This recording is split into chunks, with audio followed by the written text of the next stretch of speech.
Before we get back to the episode, if you're listening on Spotify, please take a moment to tap 5 stars. It's one of the easiest ways to support Forensic Tales and helps the show reach new listeners. Thank you so much for being here. What happens when you mix religion with sex, with jealousy, with lies? You get the perfect combination that not only leads to murder, but one of the most highly followed criminal trials in the history of the United States. It was a case and a story that instantly became a media sensation. Millions tuned in daily to watch live footage of the trial, the testimonies, and the stories. This week, we cover the story of Jodi Ann Arias and the murder of Travis Victor Alexander.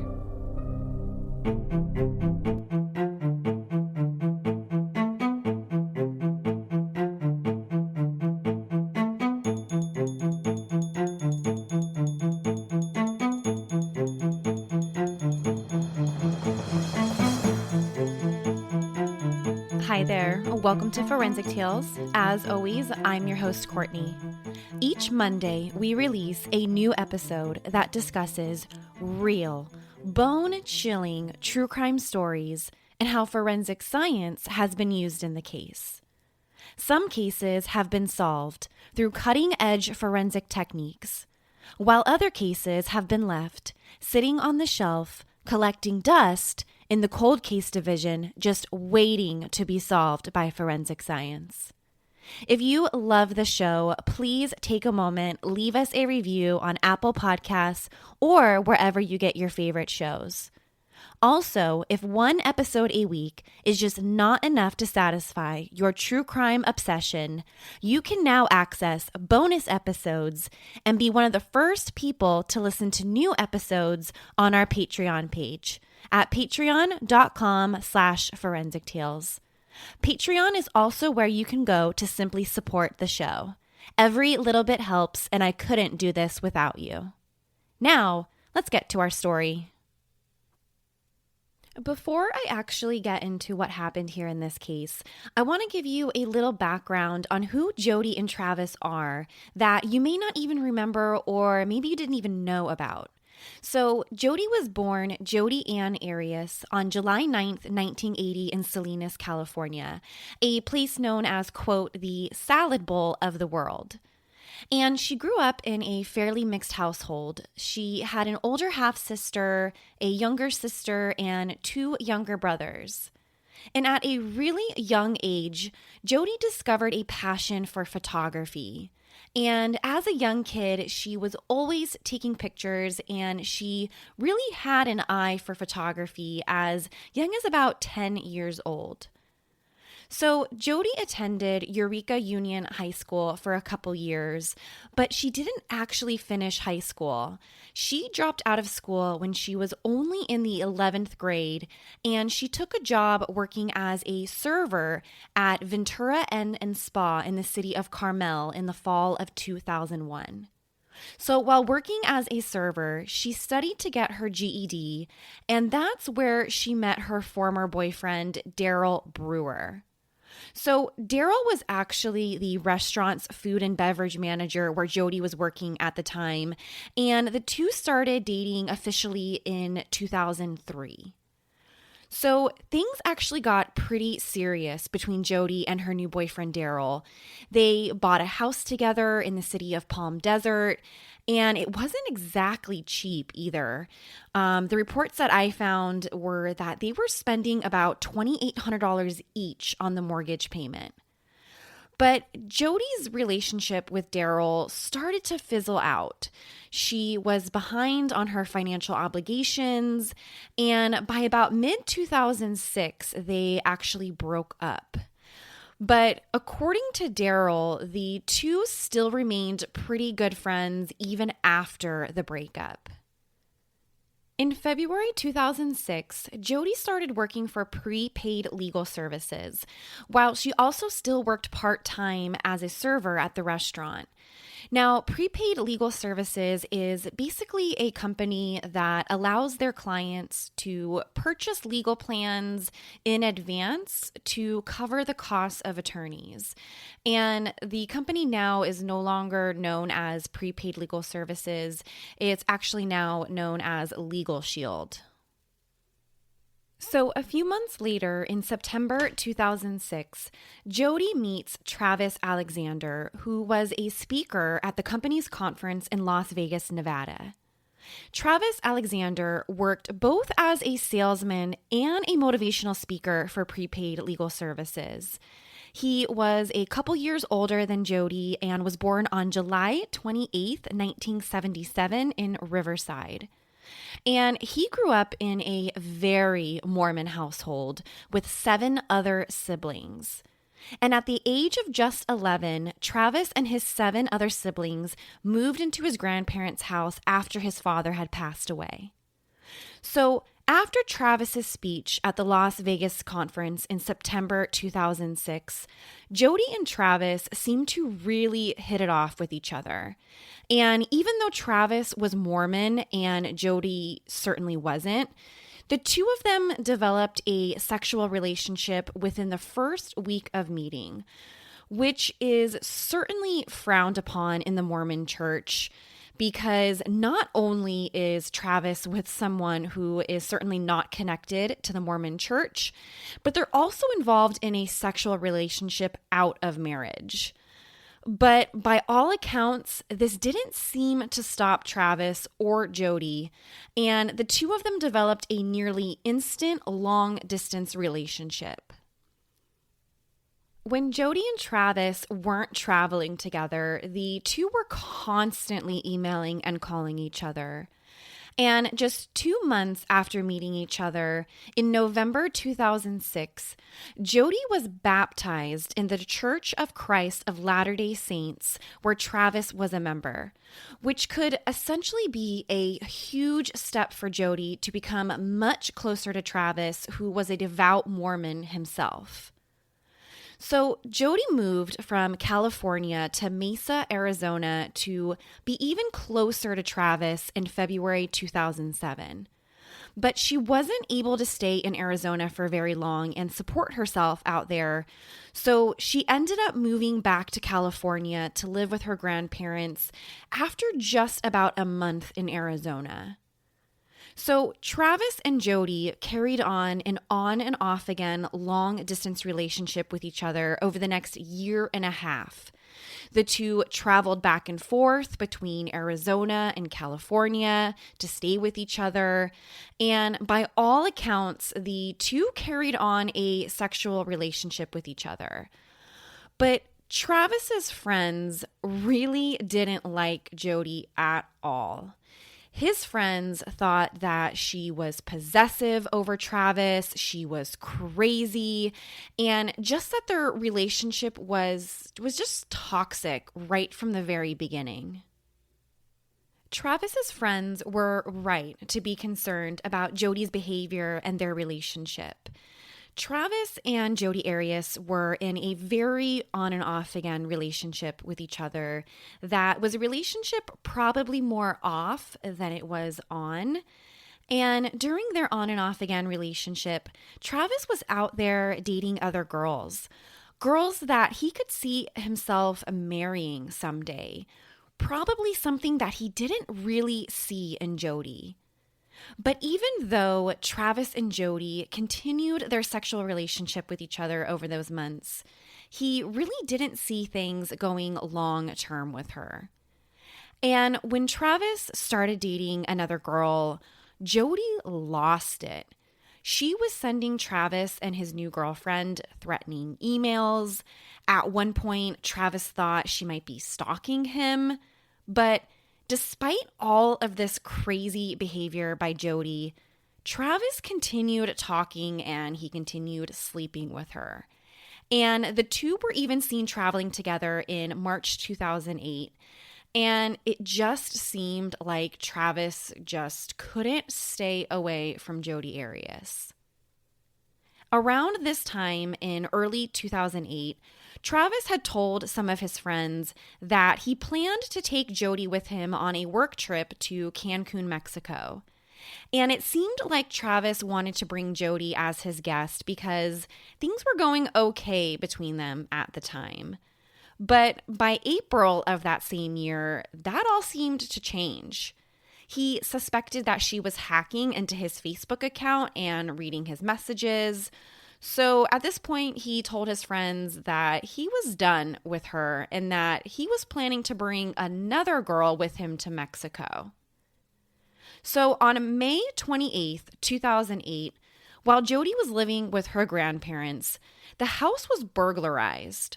So sometime during the night, an intruder broke into the house and stole several items, including a .25 caliber automatic Colt pistol, about $30 in cash, a small stereo, and a DVD player. And at the time, the police couldn't figure out who broke into the home or even why. A couple days after the break-in at Jodi's grandparents' house in California, Jodi and Travis seemed to be talking to each other once again because Jodi called Travis 4 times between the hours of 1 a.m. and 3 a.m. on June 2nd. Now, Travis doesn't answer any of these phone calls from Jodi. My guess is that it's the middle of the night, and I certainly wouldn't answer my phone between 1 and 3 a.m. But even though Jodi couldn't get a hold of Travis, she continues to call him 2 more times after 3 o'clock in the morning, by which point she finally gets a hold of him. So on the first call between Jodi and Travis that morning, they talk for 18 minutes. And on the second phone call, they talk for 41 minutes. Finally, at 4:03 a.m., Jodi calls Travis one more time, but this time they only talk for 2 minutes and 48 seconds, so it's a very quick phone call. So they talk on the phone for about an hour between the hours of 3 and 4 a.m. on June 2nd. So later that morning, Jodi left her grandparents' house to set out on a road trip to Utah to see her coworker and friend Ryan Burns. Shortly after leaving the house, she stopped by a Shell Food Mart in Wairika where she purchased gasoline. And around 8 a.m. that morning, Jodi rented a car from a budget rent-a-car in Redding, California. She told the budget company that she would be returning the car back to Redding. But before Jodi heads out to Utah, she makes a stop in Mesa, Arizona, where Travis lives. Jodi and Travis spend the day together on June 4th. And after seeing Travis on the 4th, she heads to the city of West Jordan, Utah to visit Ryan Burns. Now, Jodi and Ryan Burns have a romantic thing going on, and the two are going to attend some business conferences together. And as they're spending some time together, Ryan does notice that Jodi has changed her hair color. The last time that she was with Ryan, he remembers her having this blonde hair, and now she's a brunette. And he doesn't just notice that she's made a dramatic change to her hair. He also notices that she's got some pretty bad cuts on both of her hands. But he doesn't ask her anything about the hair change or the cuts. The two of them just seem to have a really good time together. So after a couple days in Utah, Jodi makes her way back home to Northern California, and on her way back home, she calls Travis over and over again, and she leaves him several voicemails, but she can't get a hold of him. So she returned the car back to the rental company after putting over 2,800 miles on it, and both floor mats to the rental car were missing. By June 7th, friends of Travis are starting to become a little bit concerned about their friend. No one has heard from Travis in a few days, and he's already missed an important company conference call, which just isn't like Travis.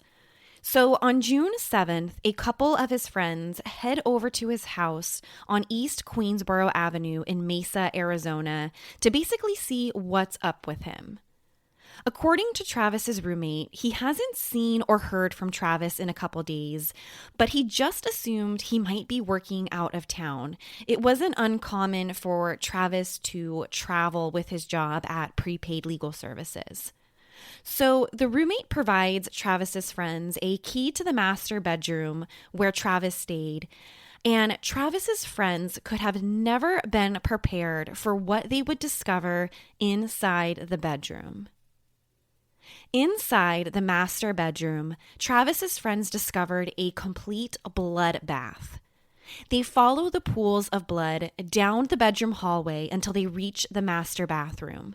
And right there in the bathroom, they find the body of Travis Alexander. He's discovered naked and slumped over in the shower. Travis's friends immediately call 911, and when police arrive at the house, it is obvious that Travis has been dead for several days because his body showed signs of pretty advanced decomposition. And there was a ton of blood at the scene. The walls were covered in it. The sink was full of blood. The floors had smears all over it. Just everything was coated in blood. Travis's autopsy revealed extremely disturbing details about his murder. Travis had been stabbed between 27 and 29 times.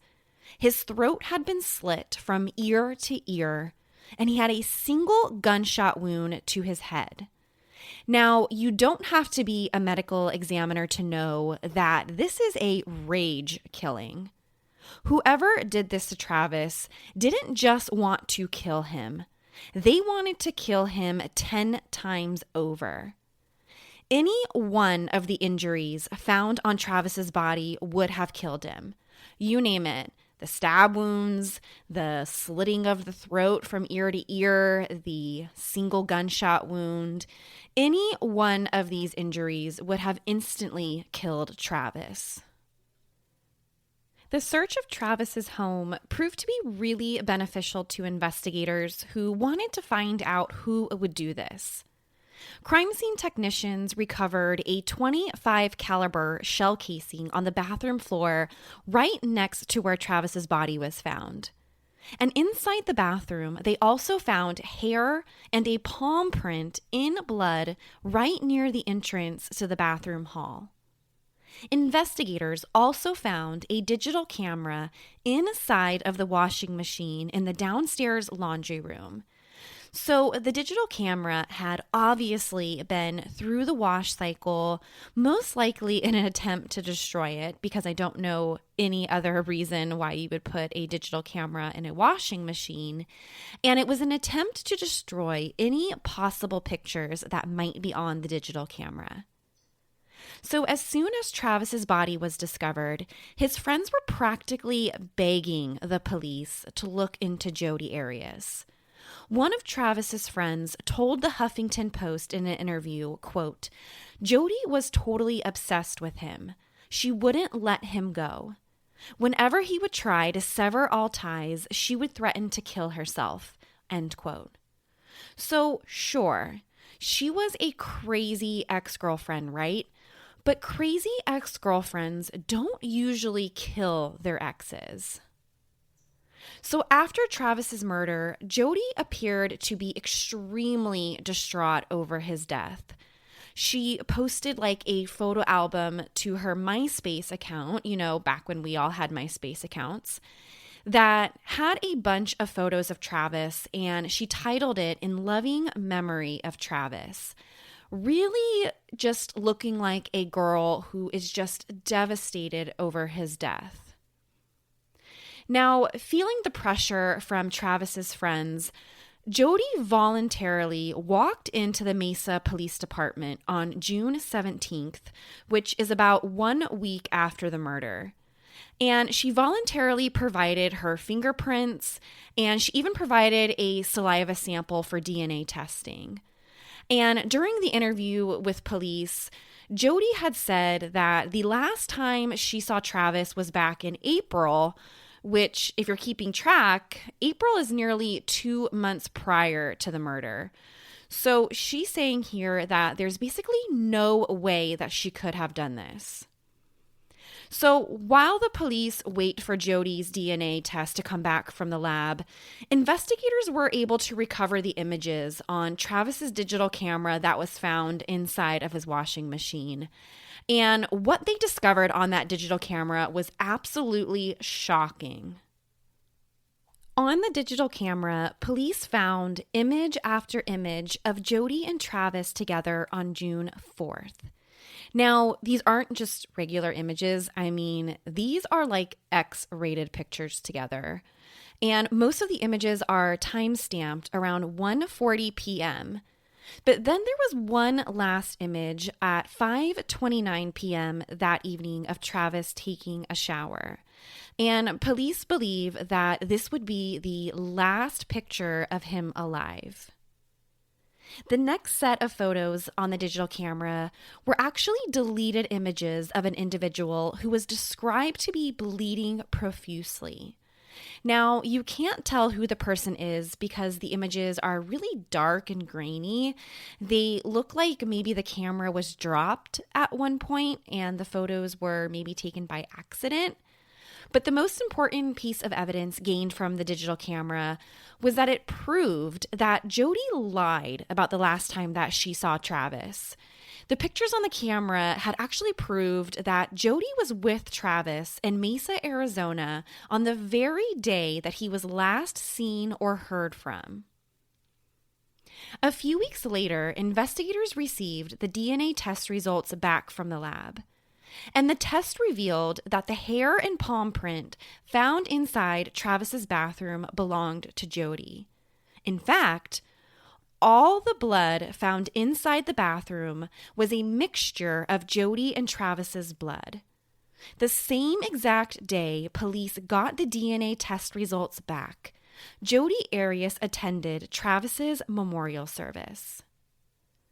Exactly 1 month after Travis Alexander was found murdered, Jodi Arias was arrested for the murder on July 9th, 2008, the same day that she celebrated her 29th birthday. And she was charged with first-degree murder after a grand jury in Maricopa County, Arizona, indicted her. So police in California arrested her at her grandparents' house later that same day, and she was extradited back to Arizona because that's where the murder occurred about 2 months later on September 5th. And Jodi was assigned a public defender in the case, and she pled not guilty on September 11th, 2008. And the very next day, Jodi appeared in a jailhouse interview with the Arizona Republic. And in the interview, she basically denied having any involvement in Travis's murder, and she appeared surprisingly cool, calm, and collected in the interview. And she was quoted as saying, "God knows I'm innocent. I know I'm innocent. I had nothing to do with the murder. I would never hurt him. He was my friend." While in custody, Jodi provided a number of different stories about her involvement in the murder, and she was talking to pretty much anyone in the media that would even listen to her. At first, she told police that she was never in Mesa the day that Travis was killed. And then she changed her story during an interview with Inside Edition to say that she was with Travis the day of the murder, but the two people broke into the house, they attacked her, and they killed Travis. And she went into even more details about this home invasion story a few days later on 48 Hours. So During this interview with 48 Hours, Jodi described the intruders as being a male and a female, dressed in all black, and they were armed with a knife and a gun. She said that the man pointed the gun right to her face, pulled the trigger, but nothing happened. Then, according to Jodi, she ran out of the house, but she never called the police about the attack. She basically ran out of the house and left Travis behind. But then her story changed yet again from the home invasion one. And this time, she finally admitted to killing Travis, but she said that she did it out of self-defense, that she was a victim of domestic violence, and she had to kill him or he would have killed her. She said that while she was with Travis, she accidentally dropped his digital camera, and he became so angry with her that she was basically forced to kill him in self-defense. So, for a brief period during all of this, Jodi was granted the ability to represent herself. And during this time, she had asked the court to basically bring into evidence some letters that Travis had supposedly written to her sometime in the past. And these letters claimed basically that he was a pedophile, that he had a thing for young girls and young boys. But the court ultimately denied these letters because the court believed that there was enough evidence to suggest that the letters had been forged. And once the letters were denied by the court, Jodi actually requested that the public defenders be reappointed to represent her before going into trial because she was, quote, in over her head, which is probably true. So the Maricopa County Prosecutor's Office announced that they would be seeking the death penalty against Jodi Arias. So because of that, a death penalty qualified defense attorney, Jennifer Wilmot, hope I'm saying that correctly, was assigned to represent her. And on December 10th, 2012, jury selection began in the trial against Jodi Arias. It took the court 10 days to finally get their jury of 12 jurors and 6 alternates from a pool of over 350 potential jurors. And that's because Jodi's defense team felt like the prosecutors in the case were intentionally excluding women and African Americans from the jury, which I guess is a set of individuals that the defense team felt like might side with Jodi.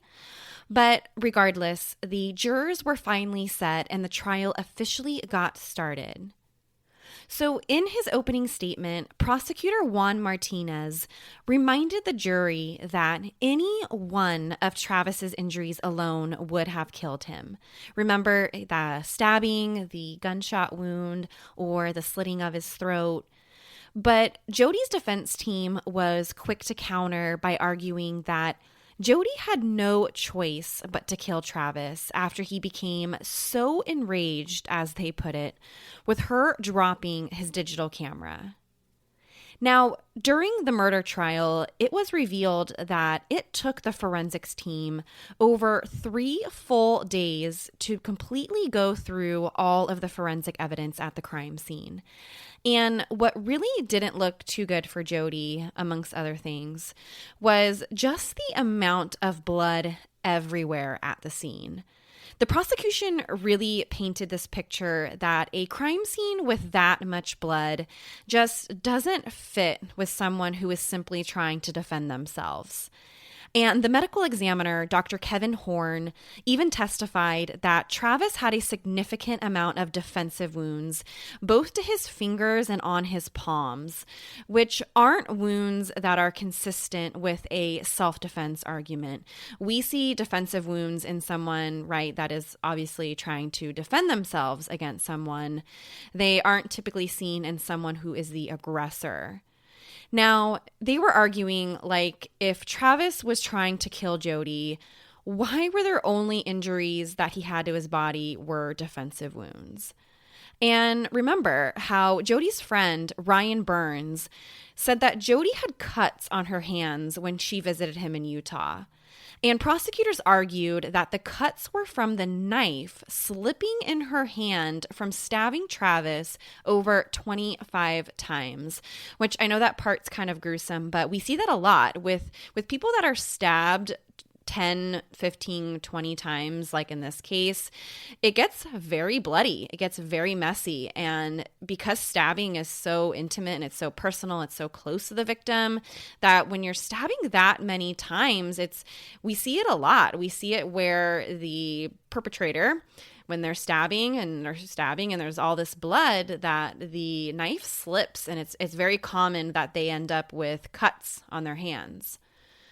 But Jodi said that the cuts on her hands were actually from working at a Margaritaville restaurant in Eureka, California, which it turns out that there is no such restaurant there. There never has been, so she's lying about how she got the cuts on her hand. So the state also called a number of character witnesses that testified about how nice Travis was. His fellow church members testified that they felt safe around him, that he wasn't the type of guy to be abusive or to be violent. And at trial, no one even recalled seeing Travis with a temper or even being mad. So if you remember that the digital camera that was found in Travis's washing machine contained what I described as X-rated photos, all of those X-rated photos of Travis and Jodi together that day were shown to the jury. And the jury listened to some very graphic phone conversations between them.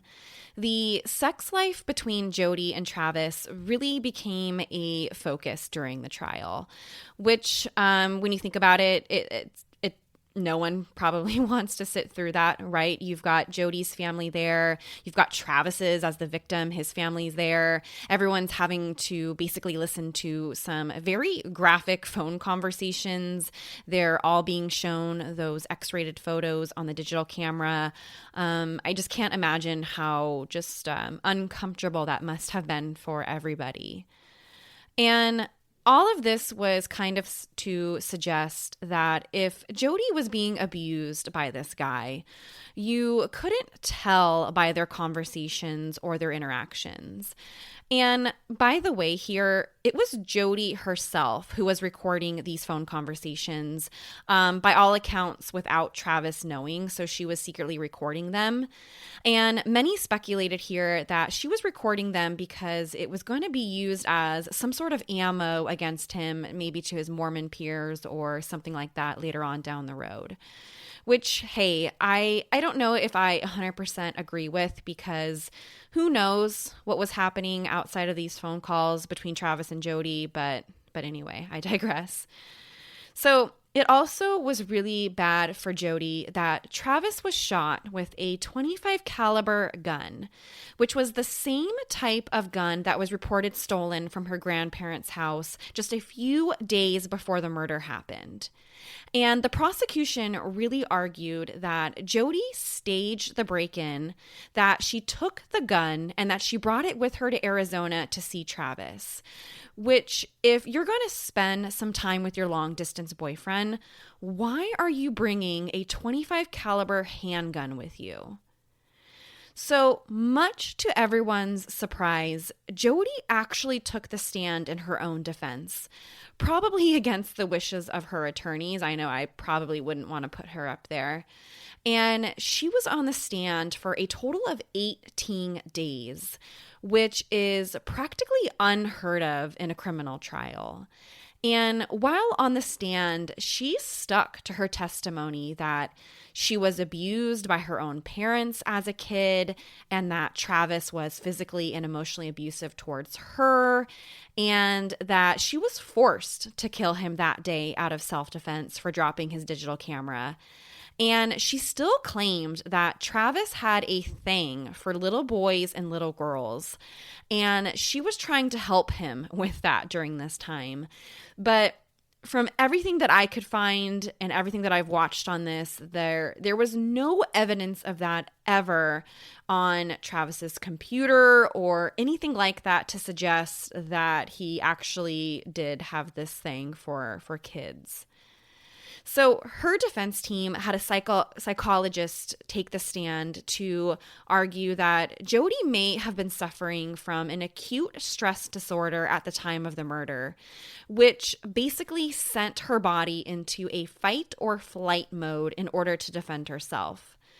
But the prosecution had their own psychologist testify that Jodi never showed signs of PTSD or even an acute stress disorder, and that there was no evidence that Travis was ever abusive towards her in the first place. There was also talk at the trial as to the fact that Jodi had purchased a 5-gallon gas can from a Walmart in Salinas, California, right before she headed out towards Mesa, Arizona, which the prosecution argued that it showed premeditation to the murder because she wanted to avoid having to stop at gas stations and might possibly get caught seen on camera on her way out to Mesa, Arizona. And at the end of it all, Jodi's defense team argued that how could there be premeditation when she acted in self-defense, and that she truly loved Travis and that she would never do anything intentionally to hurt him. They said that if Jodi was to be guilty, then it should be nothing more than manslaughter. And then the case was in the hands of the jury to decide Jodi's fate, which it didn't take long for them because it only took about 15 hours of deliberating when they found Jodi Arias guilty of first-degree murder. And after the guilty verdict, the prosecution pushed forward in pursuing the death penalty against her.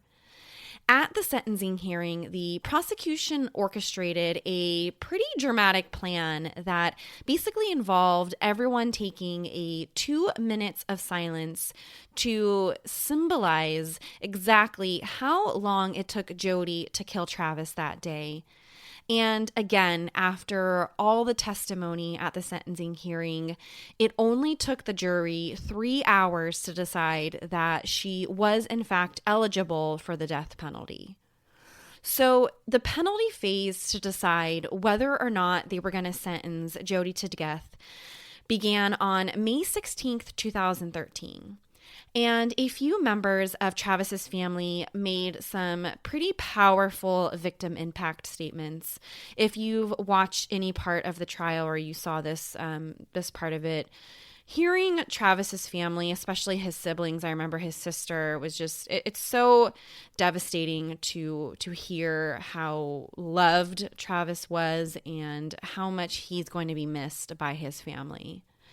And while Jodi was still pleading to be sentenced to life in prison, and she was trying to spare her life, and she even came to the hearing holding a t-shirt that read "Survivor" across the middle of it, which was telling the jury that she was selling them to raise money for domestic violence victims, which certainly when I saw her bring the t-shirt with the "Survivor" written on it, I don't think that did Jodi Arias any amount of relief here. I think that probably was even worse for her to do. But in this case, the jury came back hung on the decision for death. They just couldn't decide. And over a year went by before Jodi's sentencing retrial began on October 21st, 2014, where much of the same testimony by the prosecution and defense were presented. And once again, the jury was deadlocked on a decision. Now, this jury deliberated for over 26 hours over the course of 5 days and were deadlocked 11-1 in favor of the death penalty. So that means that just one single person was holding out. Now, after the second mistrial at the sentencing, it basically went into the judge's hands to decide Jodi's sentence. It was either life with no parole or life with the possibility of parole after 25 some odd years. So the judge ended up sentencing her to life in prison without the possibility of parole on April 13th, 2015. So Jodi Arias will spend the rest of her life behind bars. Jodi Arias' trial cost around $3 million, which is just insane if you think about it. And on top of that, she was actually ordered to pay restitution to Travis's siblings for more than $32,000, which doesn't sound like they will probably even see a dime of that restitution money based on the fact that she's going to be locked up. And because this case was highly sensationalized in the media, according to her attorney, Jodi has received countless death threats over the years, and she's quite possibly one of the most hated women in the country. The whole Jodi Arias murder trial has been described by the Associated Press and many other news outlets as being, quote, a circus and just a runaway train. We saw millions tune in to watch live courtroom footage that went into the nitty-gritty of Travis and Jodi's relationship. The sex, the lies, the obsession. It just made for perfect television. I mean, except for the fact that, of course, it wasn't just television. It was a real-life murder trial. So who knows how much of the media sensation fed into the overall trial? Who knows how it fed into the jury's decision? But it's certainly something that has made the case highly, highly remembered and highly sensationalized. So Jodi is currently serving her life sentence in an Arizona state prison. And because she is not eligible for parole, it's most likely that she's going to die in prison. She's going to spend her life in there. And keep in mind, she was only in her 20s when she met Travis Alexander. So even now, all of these years later, Jodi is only 39 years old, and she's going to spend way more time in prison than she ever did on the outside. And I think one of Jodi's biggest problems right from the very beginning were her inconsistencies in her stories and her lies. She told so many different stories about what happened that day. She wasn't there. She was, but then two people broke into the house and attacked them. And then no one broke in. She killed Travis out of self-defense. The lies and the inconsistencies just didn't do Jodi Arias any justice here. Now, the forensic evidence only placed two people inside of Travis's bedroom that day: Travis himself and Jodi. The blood found everywhere in the room was a mixture of Travis's and Jodi's blood. And when it came down to the self-defense claim, I just don't think the jury believed her. Besides the fact that she had already lied through her teeth for months prior to trial, the story of Travis being some pedophile and some domestic abuser just didn't make any sense to anyone who really knew him. Before Jodi came along, no one ever accused him of being violent or this terrible pedophile or this terrible person. It just didn't make any sense. And I think the jury in this case knew it, and they certainly got this one right. Forensic Tales is a Rockefeller audio production. Don't forget to subscribe on Apple Podcasts or wherever you get your favorite shows so you don't miss an episode. For a small monthly contribution, you can get access to bonus content and early access to new episodes. Or if you just want to support my show, please head over to our Patreon page at patreon.com/Forensic Tales. Forensic Tales is a podcast made possible from our Patreon producers, Tony Ariola and Nicole Leasing. If you'd like to become a producer of the show and find out how you can become involved, head over to our Patreon page or email me directly at Courtney@ForensicTales.com. Thank you guys so much for listening to this episode of the show. Please join me next week. We release a new episode every Monday to satisfy your true crime obsession. Until then, remember, not all stories have happy endings.